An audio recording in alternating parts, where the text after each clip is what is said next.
Recording. Hi, I'm Greg Edwards with WatchPoint, and I have Nathan Studebaker with me today. And what we're going to talk about is the rise of fileless malware. So fileless malware was first seen in 2014 by Kaspersky Labs, actually within their own network.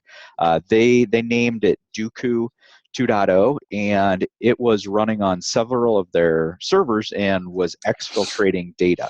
This was a 19 megabyte fileless malware running on their servers. These were nation-state actors that were perpetrating this attack. So the reason that you guys are looking at this today is because the attackers have moved beyond the nation-state attackers to profit motive attackers.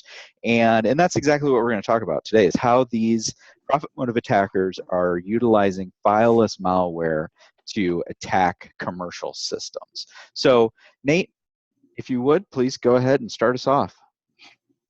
Absolutely, and thank you for the introduction, Greg. So the topics that I'm going to talk about today, first we're going to start with a very basic intro into fileless malware. I think it's important to just define exactly what that is. Once we have that defined, we'll take a closer look at the ins and outs of it, see exactly how it works, the pros and cons, why you would want to use it. And then towards the end of the demo, we're going to go through some different scenarios. We have 3 different scenarios, and we're actually going to start with a traditional malware example. So this involves a dropper where something's actually going to be downloaded and executed to our disk. So it's going to land on our disk and execute it. I know that that's not a fileless example, but we want to start with that to just help contrast and really set up the differences between a traditional dropper and the fileless examples that we'll finish with. So we have 2 fileless examples. One's just some generic malware, and the last one is some fileless ransomware. So what is fileless malware? Let's first define that. Well, quite simply, I think it can be defined as it's malware that doesn't write anything to the disk. So I think the question that most people have when they first hear of it and they understand that it doesn't write anything to the disks is they ask, well, how does it execute then? What's the sort of magic that's going on? And really the magic, if you will, is quite simple. In a traditional example, you're downloading essentially the malicious payload, the malicious code to your computer, and you're executing it. Well, the fileless example doesn't involve a downloader. It simply leverages a shell that's capable of reading and executing the code all through memory. And anything that a traditional file on disk malware can be used for, well, so can fileless, anything that traditional malware can be used for, so can fileless malware, whether it be ransomware, which we'll show today in the demo, backdoors like a reverse shell, exfilling data, harvesting credentials. The sky's the limit there. So as Greg said, fileless malware is definitely on the rise. Now these stats were taken from a cybersecurity company called Carbon Black, and I've included the source to the blog article, which you can find at the bottom. It's actually on a dark reading blog article. But the point is, last year there was a huge increase in the amount of fileless malware that was being used. Last quarter of 2016, there was a 33% increase. It was also used by a leading ransomware campaign known as powerware. So powerware is a fileless ransomware campaign that uses PowerShell. Also, in the news, it was allegedly used in the DNC hack. And as Greg already said too, it's being found on servers and workstations. So it's not just something that you have to worry about on a workstation perspective, as far as attackers paratrooping over your defenses, landing on your endpoints through malicious sites or emails. The attackers are using the same attack vectors to attack servers and workstations. They're just really carrying out the last phases of the attack with PowerShell or other fileless malware because it's so much more stealthy. So one topic that I like to tell people about and keep in my mind when I'm talking about fileless malware is the idea that RAM can function as a hard drive. So if you consider RAM as the newish hard drive, and if you take an example such as Knoppix or any other live CD, you know that you can you can load an entire operating system in memory. So the capacity is there for memory to hold a lot of information. And again, the capacity has been there to do a lot of things. Even entire operating systems could be run. And fileless malware, if I'm a hacker, one advantage that it has for me is that it's taking a path of least resistance. Because there's never a file that gets written to the disk, there's nothing for an antivirus engine to scan. And that's how I'm able to be a lot more stealthy, but still carry out devastating attacks. So let's walk through a traditional malware infection. So I have the steps here on the slide, and let's just talk through each one. So in a traditional example that involves downloading a file to the disk, it's going to start, let's say, with a user visiting a web page, right? They download a file, the file gets written to their disk, and once it's on the disk, that's where your antivirus has a chance to scan it. And if it's seeing this malicious file before, if it has a signature for it, then it quarantines it, right? You're not allowed to run it. But if it hasn't seen it before, which is unfortunately often the case with antivirus, then it considers it safe and it allows you to execute the file.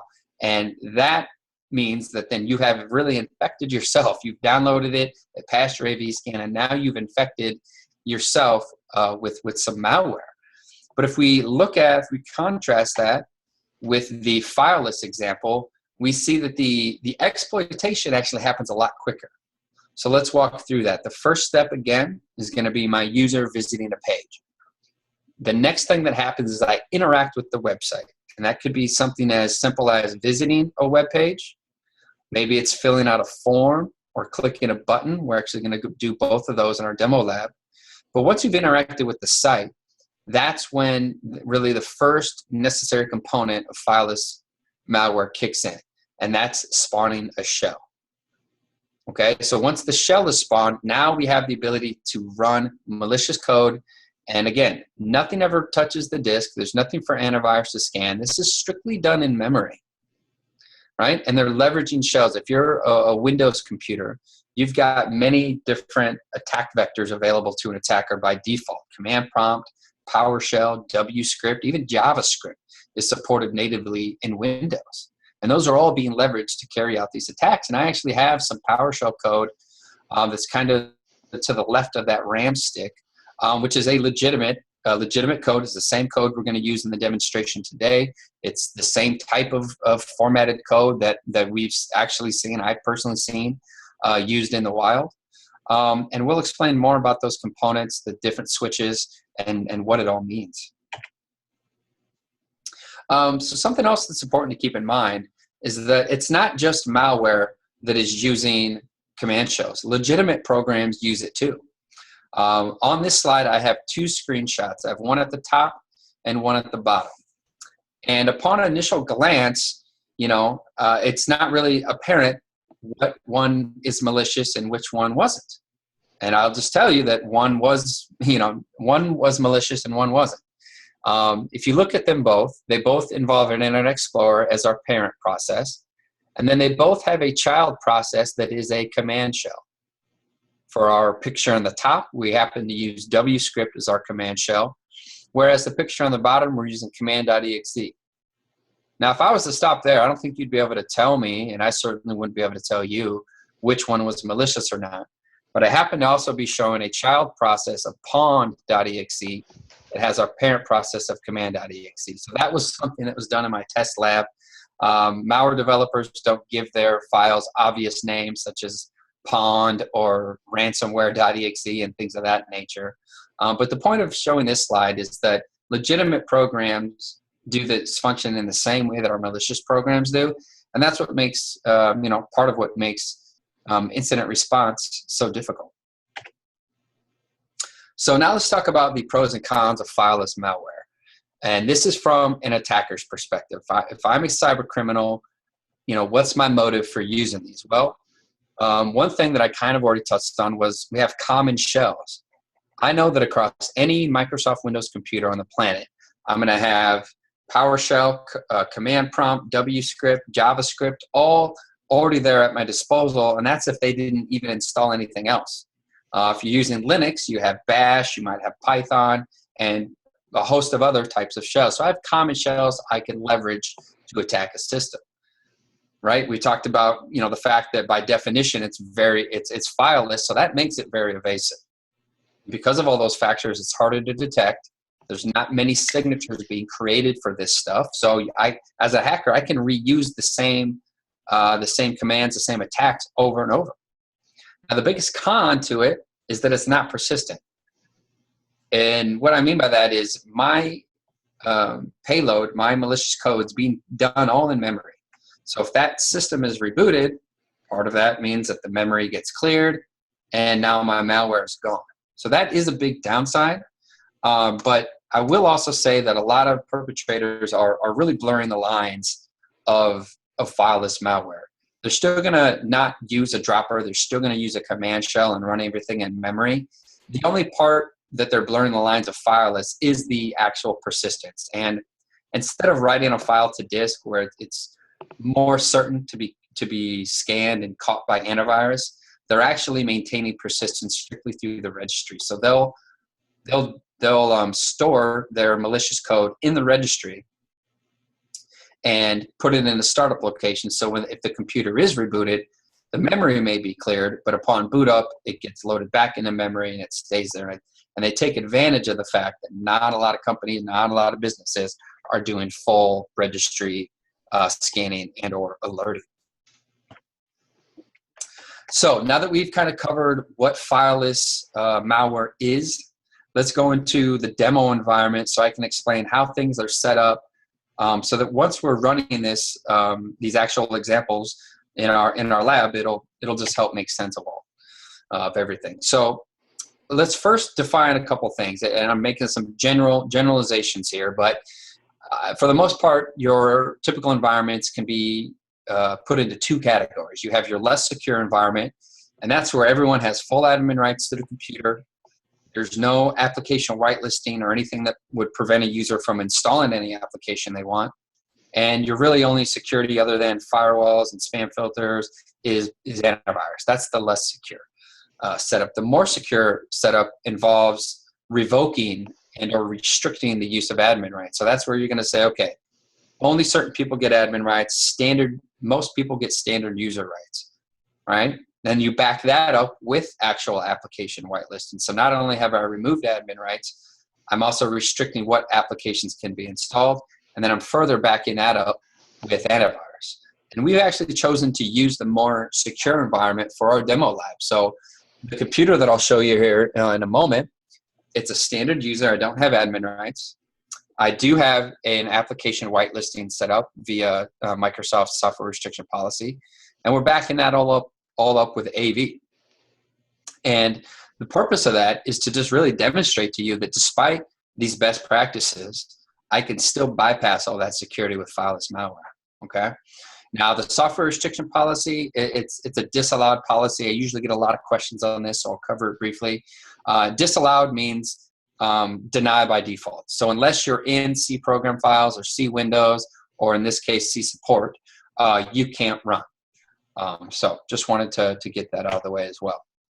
So the live demo, we're going to do it. This is the last slide before we get into it. Or I guess actually I have one more.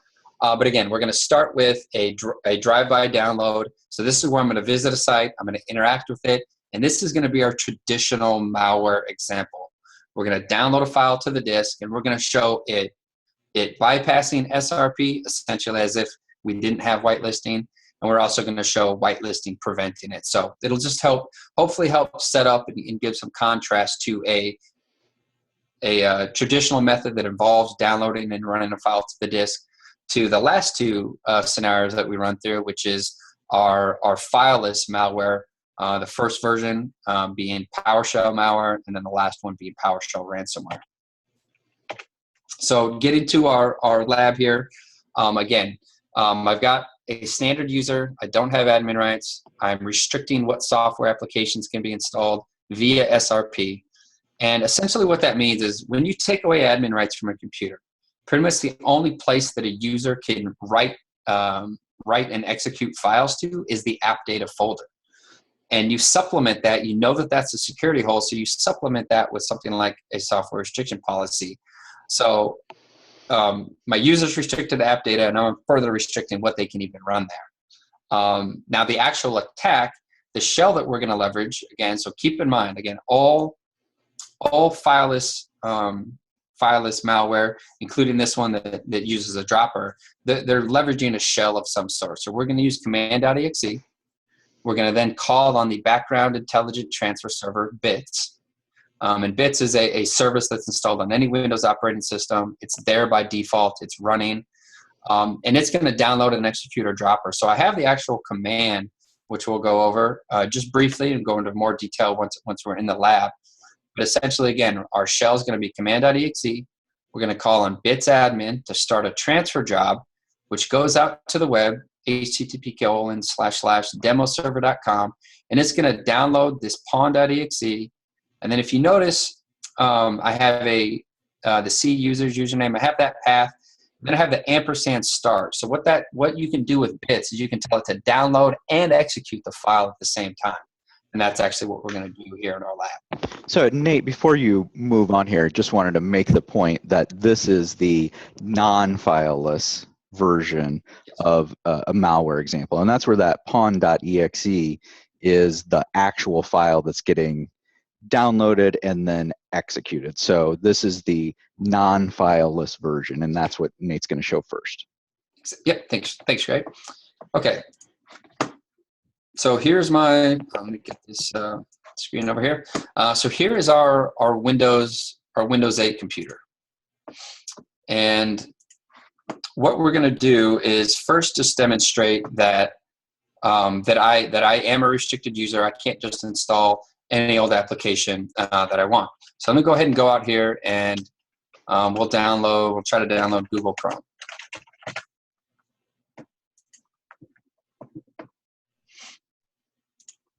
All right, so download Chrome. I'm gonna go ahead and try to run it. And then here's the prompt from our software restriction policy saying, your system administrators block this program. And I think the thing to note here, again, is the app data folder. So if I'm a programmer with ethical intent, I know that I may want my application to be installed by users who don't have full admin rights. And I also know then that if I'm going to have them install it, I need to run an app data because that's a location that even non-admins have read and write access to. Software restriction policy allows you to secure that location and say, nope, I'm actually going to control what can or cannot be run. So this is expected behavior, and it's really just to demonstrate that we have SRP and I'm a restricted user. So the website for today was what we're going to use kind of for our attack vector is this website right here. This is our Jimmy Pesto's pizza shop website. If you're a fan of Bob's Burgers like myself, you'll get the reference. But kind of the point of using this as an attack vector is to demonstrate really just one of the ways that these type of attacks can be carried out. This website, it looks like a real website. It feels like a real website. For all intents and purposes, it is. I can look at the menu. I can browse it. So let's go ahead and do our first demonstration. So this one's going to be where I'm going to download and execute a file to our support folder. Now, our support folder is not restricted by SRP, and I wouldn't expect a hacker to guess that and just be able to code their program to do that right away. This first demonstration is to say, let's say I didn't have a software restriction policy on my machine. How easy is it then for malware like this to run? So let's go ahead and demonstrate that. I'm going to go down to a form. So like I talked about before, the first step is user. In this example, I visited a page. Now I need to interact with it. So I filled out some information on this form, and I'm going to go ahead and send them a message, letting them know I've got a party of 12 people that we want some pizza. So as soon as I do that, we get this command shell here. Now, I kind of chose bits because it opens up like this. It provides a nice glimpse into the shell that is running.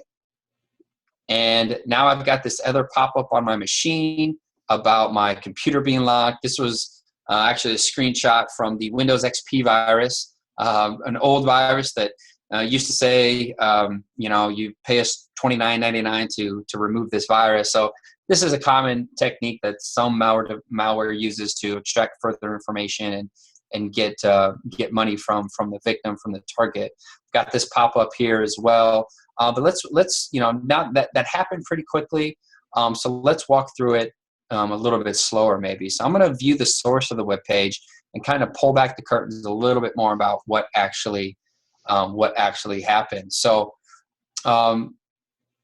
this script right here, this line of code is tied to that submit button.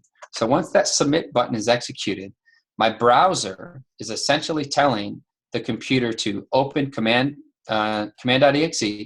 start a bits transfer job, and go to this URL, right, where our malicious file is, and then finish it off with a download and execute. So within just a few lines of code, we can turn a form into a malicious dropper that not only downloads, but also executes the file. So that's just an important distinction to make. And Nate, we have a question that came in that says, can't we just exclude command.exe from running? I'll let you answer that. Sure. So yeah, that's actually something I will cover more kind of towards the end of the demonstration. But you can disable shells such as command.exe. But the problem with that is that you'll see in my next example, I can just use a different shell or a different attack vector. So you can do that, but I think as you'll see in our next demo, as we talk about further along, it shouldn't be the end-all be-all solution. Right, and the other thing is that this first example is very simple, kind of the methods that have really been being used for the last 10 years. And Nate is showing a compare and contrast against the old way and the new way. So go ahead. Yeah, no problem. Yeah, so we submitted the form. I showed you the code. So let's use one. Let's do the same thing, but this time to app data. So I do not expect this one to run. This should be blocked by our software restriction policy. So I'm going to go ahead and just click this button because I wanted to see the menu. Here's our bits command prompt again. Here it is, transferring a file. Okay, and it closes. We'll give it a second. Minimize that, right? But there's nothing other happening, right? There's no other activity. And again, that's because in this case, our software restriction policy did what it was supposed to do and didn't allow just any application to run. So it did still allow that file to be transferred over, yes. And that's important. But then, as Nate's showing right here, that executable file that was transferred over, what happens when you run it?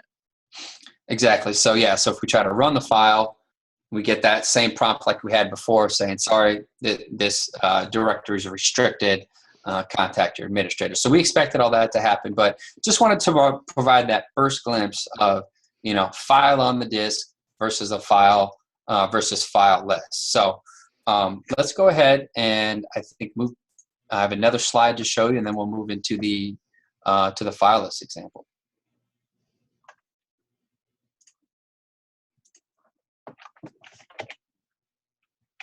So our fileless example, again, same computer, so we're a standard user. We are using software restriction policy. And this time our shell of choice is going to be PowerShell. Now PowerShell is used by a lot of attackers because it's a very powerful scripting engine. And it certainly blurs the lines of a scripting engine. It's got built-in commandlet, so you can automate a lot of tasks. But you can actually run .NET and C# code right within PowerShell. So it's more than just a scripting language. So if we look at this command, I just want to talk through the different components because it's going to provide another important distinction between the traditional dropper file on disk versus the fileless. So, okay, again, first starts with our shell. So PowerShell.exe. We have two switches here, no profile and execution policy bypass. So two security measures that are often implemented to restrict the use of PowerShell is by assigning profiles, so only certain users can run it, and by using an execution policy. So only maybe signed scripts can be run. So those are good switches to have to help lock it down. But as I show you, they can be turned off with 2 switches. So it's more security through obscurity than anything else.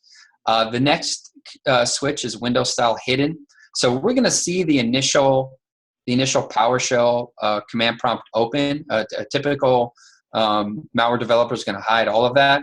But this Windows style hidden is at least going to hide the running task. So once PowerShell opens, then it's going to go to the background. And the next thing it does is it does an invoke web request. So the invoke web request is it's a built-in PowerShell commandlet that you can use to browse a web page. So you can browse the web page through command line. You could have used anything else here, .NET functions, a lot of things, but kept it simple. But the point is, this invoke web request is going to browse our page through command line. So the page is our demo server. So this is where the malicious content is hosted. And the thing to keep in mind is our last example, it was pawn.exe. Well, this one's just pawn.html. Again, we're not using a dropper. We're simply telling PowerShell to go to this web page. Okay, then we're going to filter the web page. We want just the content. I don't want the header. I don't want the HTTP return status. I just want the actual content of the page. Store that as a variable, and then turn around and execute the contents of that page. So whether the page is malicious code or just somebody's food blog, PowerShell is going to treat it the same, and it's going to turn right around and execute it.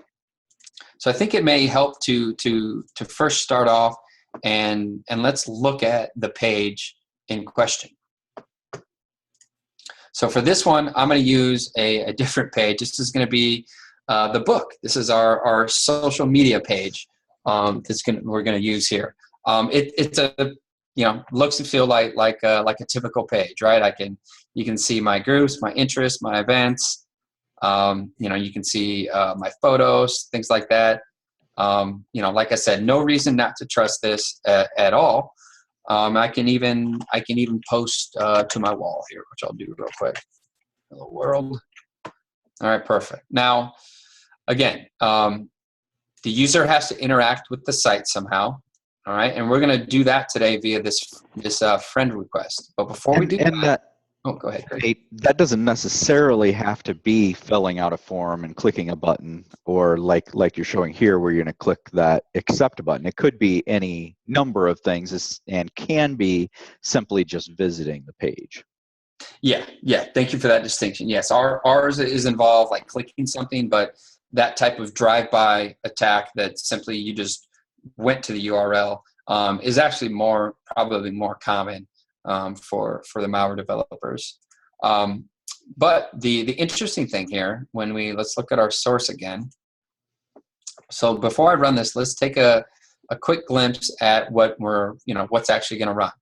So again, I'm going to use PowerShell to invoke a web request to my site, and then I'm going to turn around, filter the contents of the site, and throw it right into an execute statement. So if we can actually go visit that page that is hosting our malicious code beforehand. So let's do that.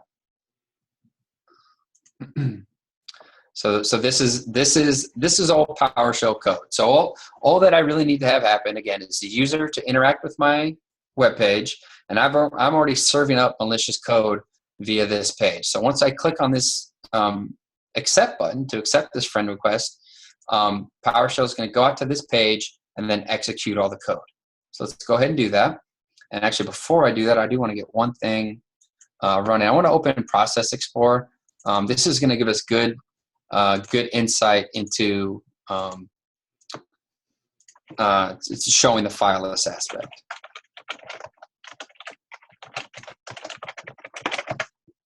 And again, Nate doesn't have admin rights to this machine, so that's why he's having to type in, run as administrator, and then type in the admin username and password to be able to actually run that. Okay, so let's go ahead and we're going to accept this friend request. There's the PowerShell, there's the shell All right. And if we look at Process Explorer, so here's our, here's our malicious pop-up here, letting us know that we've been pawned. And I think what's interesting here is that we have our Internet Explorer process, and then we have a child process of PowerShell. So this is really highlighting the fact that PowerShell was spawned from our Internet Explorer and is being used to carry out the attack. There's no dropper involved.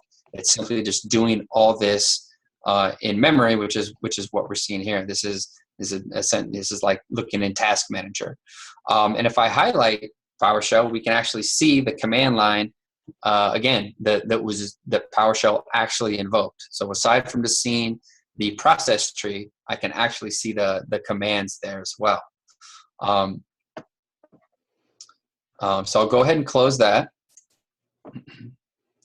Now you notice that PowerShell went away because I closed it. So that's a very crude example of the fileless malware. But on our fileless ransomware example, which I'm going to show you next, the process, there's not going to be anything for us to close.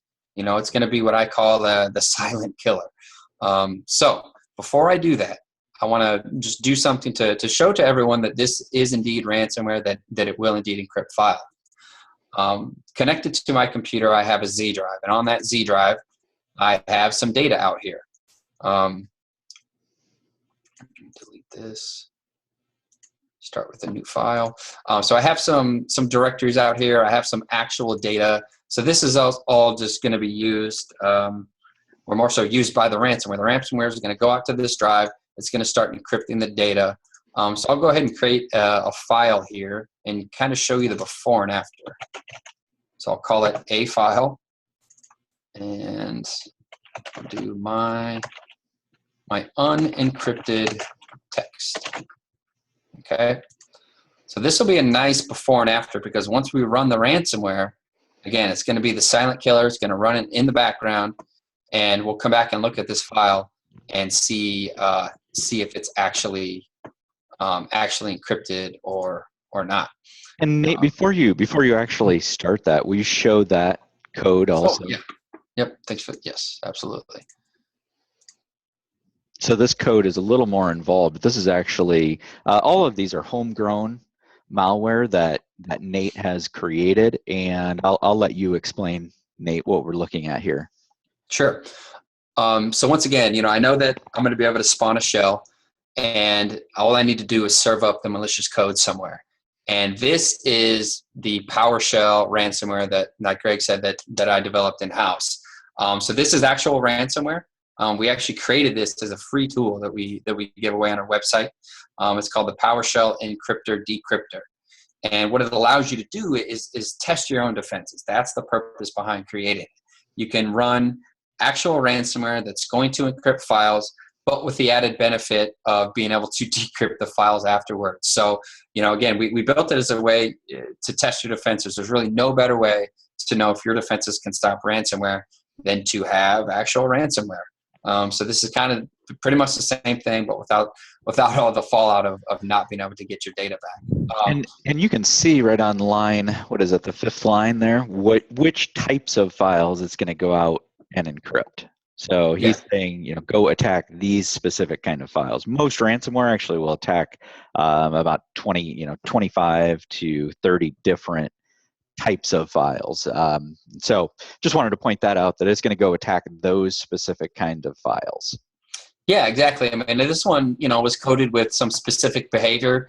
It actually also attacks the network drive first. And the reason behind that is that's more the way that that ransomware is going. They figured out that they can inflict the most damage by attacking a file server and coming back to the workstation last. But anyways, this uses 256-bit AES encryption.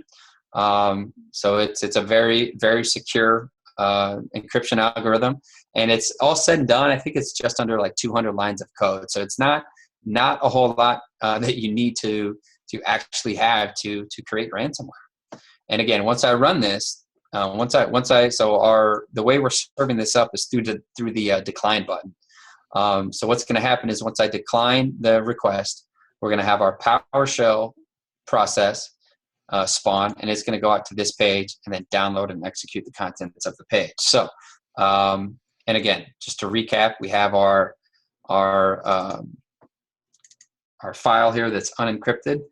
So we'll come back and take a look at that in just a moment, just to show you that it is indeed encrypting data. So without further ado, we'll go ahead and click on that. There's PowerShell, right? And no pop-ups, no warning sign that anything's happening. PowerShell is running as a child process like it should. And if I come back to that file, I'm sure it's already encrypted, and there it is. It's the encrypted text. No longer what we had before. Something else I actually programmed ours to do is to not change file extensions, because that's a dead giveaway to what's happening. And a lot of malware has at least stopped changing file extensions, or they use random file extensions. But that's beside the point. The point is that this is running. It's encrypting the files on our network. And again, this is a silent killer. This doesn't need to survive a reboot. Ransomware can encrypt files now in the neighborhood of 200 gigs an hour, so they don't need a lot of time. They just need a regular business day, and they can put you in a very compromising situation. Yeah, I think the big thing there is that didn't seem like much. Not a lot happened, and an actual attacker would even hide that. You wouldn't even see that little pop-up blip. I mean, it was barely noticeable, but the big thing is it's encrypting files out on the network right now. And if this were one of your users that had, accidentally clicked on this page, then it's running on your network, and like Nate showed, it went out and looked to the network drives first. So it's encrypting files out on the network right now, and no one would know it. Yeah, exactly. So that's the big danger here with it. Yeah. So Greg, did you want to talk about CryptoStopper briefly? Yeah. So if you want to stop that process from running, just so you're not encrypting everything out there already, then the next would basically do the same example, but showing it with our product called CryptoStopper that will stop the ransomware that is in action. So like we were talking about, that kind of ransomware like this, really any ransomware, once it's running, then how do you know that? I mean, you typically don't know that until someone comes and says, hey, I can't access this file. And then you realize, whether that's 30 minutes or 3 days later, that terabytes and terabytes of data could be encrypted. So go ahead and start up the CryptoStopper service on that server, and let's show what happens when CryptoStopper is running. Okay, great. Yeah, so CryptoStopper, like Greg said, this is our anti-ransomware product that we developed. It's a deception-based solution. It doesn't use signatures or anything like that, and it's used to stop actively running ransomware, and it does it very quickly. It's really easy to set up. I won't go into a lot of detail with it, but really all you do is select your share, select all the folders you want to protect, and CryptoStopper does the rest. So let me just check one thing to make sure we're locked and loaded. Yep, we're good. Services, CryptoStopper is running. Yeah, so if I come back to my computer now, again, I've got my Z drive. This is where the ransomware is gonna target first. Let's go ahead and run it again. Could check Process Explorer, see, yep, there it is again. There's PowerShell running. Showed you already that it's encrypting data. So what CryptoStopper is going to do is it's going to actually detect the ransomware and know that it's coming from this computer. And here's actually the message from CryptoStopper. So this is a message that our software sends out to the infected host, to patient zero, if you will, saying, hey, we've seen ransomware activity on this computer. Please sign out, because we're going to automatically shut down this computer here in a few minutes. And if I go back to my Z drive, so I can see that PowerShell is still running, and that's okay, because I actually don't have access to my Z drive anymore. So what CryptoStopper has done is it's actually identified this computer amongst all the other ones in the network, and it's isolated it from the server. So here's the IP address of our infected computer, and CryptoStopper is using this firewall rule to block that computer. So that way, everyone else can continue working, but the infected host is isolated and is prevented from doing any other further harm. Like I said, cannot get access to that drive. So just wanted to show that. So I have a couple more slides that I'd like to finish off with, just to kind of recap everything that we've talked about so far. So hopefully by now we know that fileless malware, well, it really starts in RAM. There's no dropper involved. It's simply just using a shell to read and execute code.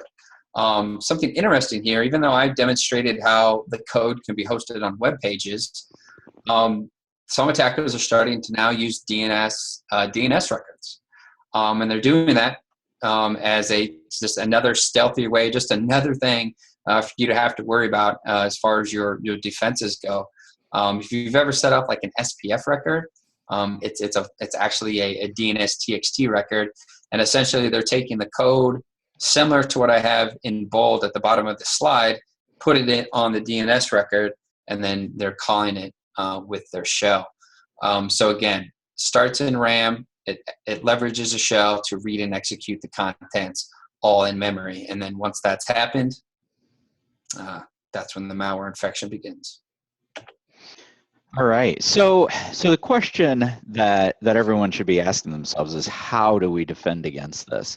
And we were showing just one kind of an attack vector. We're showing what we're seeing attackers transition to, and that's infecting websites. So there are 76.5 million WordPress sites right now. That's about 25% of all of the websites in the world are hosted by WordPress, which is not, I don't want to pick on WordPress. I think it's a great platform, but is very vulnerable to these attackers taking over those sites and doing exactly what Nate did here and hosting that malicious code on them. So when you think about your users interacting with websites on a daily basis, how do you stop that?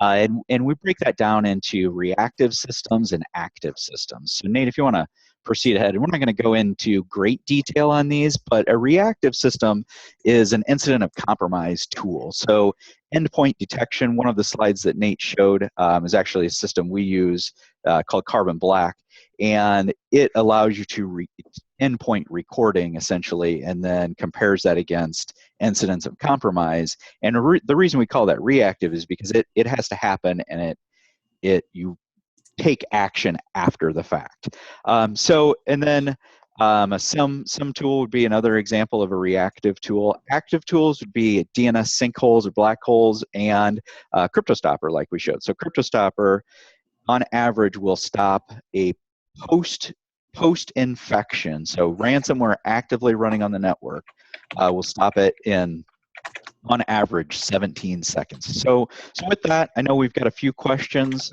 that are posed out there. So let's pull those up and talk about those. The first is, doesn't AV scan memory? So yes, it does, but it only scans memory on boot up and then on a scheduled basis. So, and again, attackers are going to test these systems out before they ever release any code. So they're going to make sure that it does execute. And the next question is similar vein. Would an anti-exploit program stop this? So the answer is maybe, but probably not. And again, the attackers are going to test it before they release it. So they're going to know already that they're going to be able to bypass your prevention measures. And then we just have one final question. Can you show the code running remotely again? I didn't exactly catch that. So if you would, Nate, sure. Back up and show that actual code. Did that station shut down?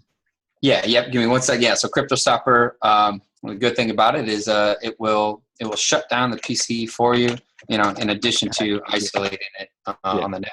Well, while you're pulling that up, that brings up a good question of, okay, what happens if the user reboots? In a fileless example, as long as they didn't create any persistence, then it's flushed it out of memory, so it's not going to run. In a traditional file-based attack, that ransomware could run again, and with CryptoStopper installed, it's still going to be blocked unless the admin goes and allows that user back on the network. Because what it's doing is creating a firewall rule, and I don't know if you already... Yeah, so computer's hiccuping on me here. Yeah, so what... there it goes. So what I think it was getting so hung up because it was trying to map that drive again, and it can't. Yeah, so what this is demonstrating, like Greg said, is that when you reboot the system, even if you reboot the computer, it comes back online before you've had a chance to remove the threat. CryptoStopper is still blocking it. I can't access that drive anymore.